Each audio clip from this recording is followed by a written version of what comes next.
صلوا علی الحبیب صلی اللہ علی محمد صلی اللہ علیہ وسلم۔ حضرت سیدنا عمر بن عبدالعزیز علیہ رحمت اللہ العزیز کی لڑکپن اور نوجوانی کا انداز زندگی، پھر جب یہ گورنر بنے پھر ان کا انداز زندگی، ان کا گورنر سے اپنے آپ کو فارغ کروانا، وہ ایک ان کا زندگی کا ایک انداز تھا، پھر ان کا خلافت پر آنا، پھر ان کی زندگی کا انداز، ایک بطور باپ ان کی زندگی کا انداز، ایک بطور شوہر ان کی زندگی کا انداز، پھر ان کی حیات میں ان کی زوجہ فاطمہ رضی اللہ تعالی عنہ، ان کا انداز زندگی بھی ان کی سیرت کا حصہ بنا۔ اتنا کلوز تعلق تھا ان کا، ان کی زوجہ اور زوجہ کا ان سے، تو اس میں اسلامی بہنوں کے لیے بھی بہت ہی پیارے مدنی پھول ہیں اور بہت ہی پیاری سیرت ہے ان کی بچوں کی امی کی بھی، جو اس کتاب کے مطالعے سے ہمارے سامنے آتی ہے۔ پھر ان کی حیات کا انداز، تو ان کے دنیا سے رخصت ہونے کے انداز، بہت سارے معاملات ہیں۔ البتہ خلیفہ بننے کے بعد مسلمانوں کی نگہداشت اور اللہ تعالیٰ کے احکامات کی تعمیل اور نفاذ، یہ معاملات ان کے دامن گیر تھے کہ کس طرح مسلمانوں کی حقوق کی نگہداشت کی جائے، جو میرے ماتحت ہیں، ان کے حقوق اور رعایا کے حقوق ادا کیے جائیں، اور اللہ تبارک و تعالیٰ کے جو احکام ہیں ان کا نفاذ کس طرح کیا جائے، جس کی وجہ سے اکثر چہرے پر پریشانی اور ملال کے آثار دکھائی دیتے۔ مگر یاد رکھیے کہ اس طرح کی پریشانیاں یہ انسان کی اپنی اندرونی کیفیات کا اظہار ہوتی ہے۔ ہمارے عموماً جب پریشان ہوتی ہے تو سامنے والے پر پریشانی اتاری جاتی ہے، چہرہ ایسا گمسم اور وہ لائٹ چلی جاتی ہے چہرے پر کہ سامنے والے کو بات کرنے کی جرأت اور ہمت نہیں ہوتی، اور بات بات پر پھر آدمی اس پریشانی کے عالم میں اپنے آپ کو گویا کہ ایسا سمجھ لیتا ہے کہ جیسے کہ میں کوئی بہت بڑا آدمی بن گیا ہوں اور مجھے ہر طرح کی لوگوں کے ساتھ مس بیہیو کرنے، جس کو آپ آؤٹ آف مینرز کہہ لیں، بد اخلاقی کہہ لیں، اس طرح کے کرنے کی اجازت ہے گویا سمجھتا مجھے مل گئی ہیں، جبکہ ایسا نہیں ہوتا۔ سیدنا عمر بن عبدالعزیز رضی اللہ تعالی عنہ کی یہ جو کیفیت میں نے آپ کو بیان کی کہ اکثر ان کے چہرے پر پریشانی و ملال کی کیفیت رہتی تھی، مگر ان کے حسن اخلاق کے ڈنکے بجا کرتے تھے، بڑے با اخلاق تھے، بڑے با اخلاق تھے۔ اخلاقیات کی بہت ساری اقسام ان کے اندر اپنے کاملیت اور اکمل کے درجے تک پہنچی ہوئی تھی۔ یہ تو نہیں نا ان کو اسلام کا پہلا مجدد کہتے ہیں۔ البتہ اپنی بچوں کی امی زوجہ محترمہ حضرت فاطمہ بنت عبد الملک رحمۃ اللہ تعالیٰ علیہ کو حکم دیا کہ اپنے زیورات بیت المال میں جمع کرا دو ورنہ مجھ سے الگ ہو جاؤ۔ وفا شعار اور نیک بیوی نے تعمیل کی، گھر کے کام کاج کے لیے کوئی ملازمہ نہ تھی، خلیفہ مسلمین اور گھر کے کام کاج کے لیے کوئی ملازمہ نہ تھی، خادم وغیرہ کا ان کا مزاج ہی نہیں تھا، شاہی سواریوں کا ان کا مزاج ہی نہیں تھا، ایک عام انسان کی زندگی گزارنے کا ان کا مزاج تھا۔ خلافت سے پہلے ان کا انداز زندگی کچھ اور تھا، یہاں تک کہ دامن اگر ان کے مبارک قدموں کے نیچے چپل وغیرہ جس کو بھی کہہ لے، اگر اس کے نیچے دامن آ جاتا تو میں پہلے ان کی جوانی کی بات کر رہا ہوں، تو اس کو نکالا نہیں کرتے تھے، کھینچ لیتے تھے، پھاڑ دیتے تھے۔ گھوڑے پر بیٹھتے اور رکاب میں جب پاؤں ڈالتے اور اس میں اگر کپڑا پھنس جاتا، کپڑا کھینچ لیتے تھے۔ بڑی کر و فر کی زندگی تھی ان کی، مگر خلافت پہ آنے کے بعد، ذمہ داری آنے کے بعد ان کی زندگی کا انداز اکثر تبدیل ہو گیا۔ آپ کی زندگی درویشی،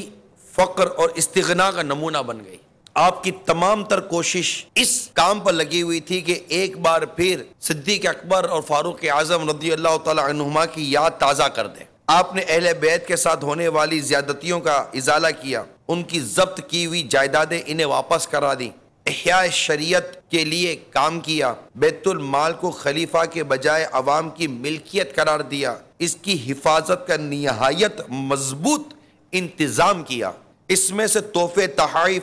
اور بیجا انعامات دینے کا طریقہ موقوف کر دیا، ذمیوں سے حسن سلوک کی روایت اختیار کی، اس کے علاوہ بھی معاشی اور سیاسی نظام میں کئی اصلاحات کی۔ حضرت سیدنا عمر بن عبدالعزیز علیہ رحمت اللہ العزیز کا زمانہ خلافت اگرچہ امیر المومنین حضرت سیدنا ابو بکر صدیق رضی اللہ تعالی عنہ کی طرح بہت ہی مختصر تھا، لیکن عالم اسلام کے لیے تاریخی زمانہ تھا۔ آپ سے پہلے مختلف حکمران اسلام کے دیے ہوئے نظام مذہب و اخلاق اور سیاست و حکومت میں طرح طرح کی آمیزشیں کر رہے تھے۔ آپ نے ان سب خرابیوں سے حکومت و معاشرے کو پاک کرنے کی کوشش کی۔ حکمرانوں کی امتیازی خصوصیات مٹانے کی پوری کوشش کی، امیر غریب کے امتیازات، جبر و استبداد کے نشانات اور حکمرانوں کے ظلم و ستم کو ختم کر کے اسلام کا نظام عدل دوبارہ قائم کیا۔ حضرت سیدنا عمر بن عبدالعزیز رضی اللہ تعالیٰ عنہ کا سب سے بڑا کارنامہ یہ ہے کہ وہ خلافت اسلامیہ اور خلافت راشدہ کی طرز پر قائم کر کے عہد فاروقی اور عہد صدیقی کو دنیا بھر میں پھر واپس لے کر آئے۔ تجدید و اصلاح کے اسی کارنامے کی بدولت آپ کا زمانہ خلافت راشدہ میں شمار کیا گیا۔ اب خلافت راشدہ یہ ہم سنتے رہتے ہیں، یہ کسے کہتے ہیں؟ چنانچہ ملفوظات اعلیٰ حضرت میں میرے آقا اعلیٰ حضرت امام اہل سنت کی بارگاہ میں سوال کیا گیا کہ خلافت راشدہ کسے کہتے ہیں اور اس کے مصداق کون کون ہوئے اور اب کون کون ہوں گے؟ تو میرے آقا اعلیٰ حضرت امام اہل سنت مجدد دین و ملت پروانہ شمع رسالت مولانا شاہ امام احمد رضا خان علیہ رحمۃ الرحمن اپنے ملفوظات میں فرماتے ہیں خلافت راشدہ وہ خلافت کے منہاج نبوت یعنی نبوت کے طریقے پر ہو، جیسے حضرات خلفائے اربع یعنی صدیق اکبر، فاروق اعظم، عثمان غنی اور مولا مشکل کشا شیر خدا رضوان اللہ تعالیٰ علیہم اجمعین، اسی طرح امام حسن مجتبی اور امیر المومنین سیدنا عمر بن عبدالعزیز رضی اللہ تعالیٰ عنہ کی، اور اب میرے خیال میں ایسی خلافت راشدہ امام مہدی رضی اللہ تعالیٰ عنہ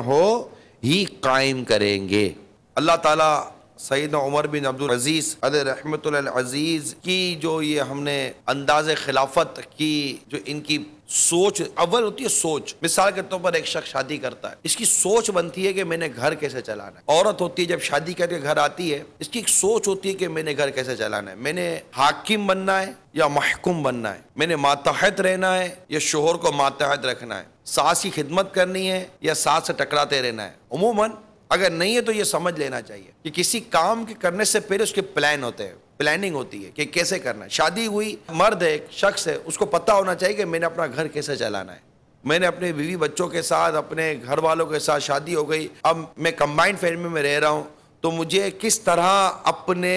ان تمام رشتہ داروں کو حقوق ادا کرنے، کس طرح ان کے ساتھ سلوک کرنا، یہ پہلے سے مائنڈ بنا ہوا ہونا چاہیے۔ ہمارے عموماً مائنڈ بنانے کی ترکیب نہیں ہوتی، مائنڈ بننا ہے اس کا مائنڈ نہیں ہوتا، لگے ہوئے جو ہوگا دیکھا جائے گا، ہمارا یار جو ہوگا دیکھا جائے گا، یار یہ نہیں، یہ طریقہ نہیں ہے، جو ہوگا دیکھا جائے گا۔ ہر کام کے کرنے سے پہلے اس کی منصوبہ بندی ہوتی ہے، اس کی پلاننگ ہوتی ہے۔ سرکار مدینہ صلی اللہ تعالیٰ علیہ وآلہ وسلم کی سیرت میں یہ ایک پہلو دیکھا کہ آپ زمین پر کسی لکیریں کھینچتے تھے۔ یہ محققین اور سیرت نگار لکھتے ہیں کہ یہ بھی سرکار صلی اللہ علیہ وسلم کی سیرت کا ایک پہلو ہے کہ یہ جو لکیریں وغیرہ لائنیں وغیرہ کھینچنا ہوتا تھا یہ بھی ایک طرح کی ایک فیوچر پلاننگ ہوتی تھی کہ کب کس وقت، کیونکہ آپ مدبر اعظم تھے، سرکار صلی اللہ تعالیٰ علیہ وسلم مدبر اعظم ہیں۔ بڑے بڑے خلفاء، بڑے بڑے عمراء اور بڑے بڑے لوگ بیٹھ کر پہلے سوچتے ہیں کہ کس کام کو کرنا کیسے، اول تاخیر اس کی کوئی پلاننگ ہوتی ہے۔ ماں باپ اپنے بچوں کی پرورش کرتے ہیں، پلاننگ کیا ہے آپ کی، کیا بنانا چاہتے ہیں، جو بنانا چاہتے ہیں اس کے مطابق تربیت کریں گے نا۔ ایک خام مال کسی مشین میں ڈالنا ہوتا ہے تو اس کی پلاننگ ہوتی ہے کہ یہ آخر بن کے نکالنا کیسے، اس کو پروڈکشن جیسی نکالنی ہوتی ہے اس کے حساب سے اسٹیبلش کیا جاتا ہے نا کسی چیز کو، ایسے نہ خالی خالی تو ڈال دے کچھ تو بن کے نکل جائے گا، تو پھر جو نکلے گا وہ نہ آپ کے کسی کام کا ہوگا نہ معاشرے میں کسی کے کام آئے گا۔ تو ہر کام کو کرنے سے پہلے اس کے بارے میں غور کرنے کی عادت پیدا کریں کہ میں نے کرنا کیسے، اس کے بارے میں کوئی مثبت سوچ ہونی چاہیے، سوچ مثبت ہونی چاہیے، یہ میں کہوں گا۔ پلاننگ چور بھی کرتا ہے، بغیر پلاننگ کرے وہ چوری نہیں کرتا، تھوڑی دیر دور بیٹھ کر پلاننگ موبائل لوٹنے والا بھی کرتا ہے کہ یہاں سے آؤں گا، یہاں سے لوٹوں گا، یہاں سے بھاگوں گا، مگر مثبت سوچ، مثبت پلاننگ کہ کام کو کرنے سے پہلے اس کے بارے میں سوچئے کہ میں نے اس کام کو کرنے کیسا کرنا ہے۔ اس پہ 10 قسم کے سوالات آتے ہیں،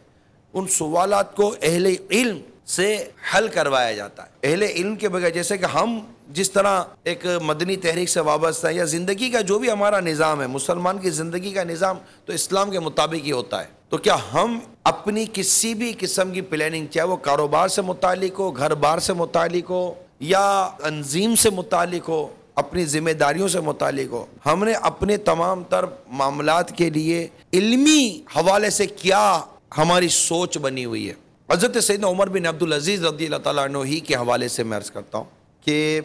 حکومتی اعتبار سے اگرچہ ہر قسم کے لوگوں سے آپ کا ملنا جلنا تو تھا، لیکن آپ کا زیادہ تر جو میلان تھا نا یہ اہل علم حضرات تھے. جیسے ہم نے امیر اہل سنت کو دیکھا ہے کہ یوں تو تحریک آپ کے سامنے عوامی تحریک ہے, عوام ہے, لیکن آپ دیکھیے کہ امیر اہل سنت کا جو میلان ہے نا, خود فرماتے ہیں مدنی مذاکرے میں سراحت فرمائیے کہ مطلب قلبی طور پر آپ کا جو میلان ہے وہ اہل علم حضرات کی طرف ہے, اور یہ بہت ہی خوبصورت انداز زندگی ہے اور بہت ہی خوبصورت سوچ ہے. یہ صلو علی الحبیب صلی اللہ علی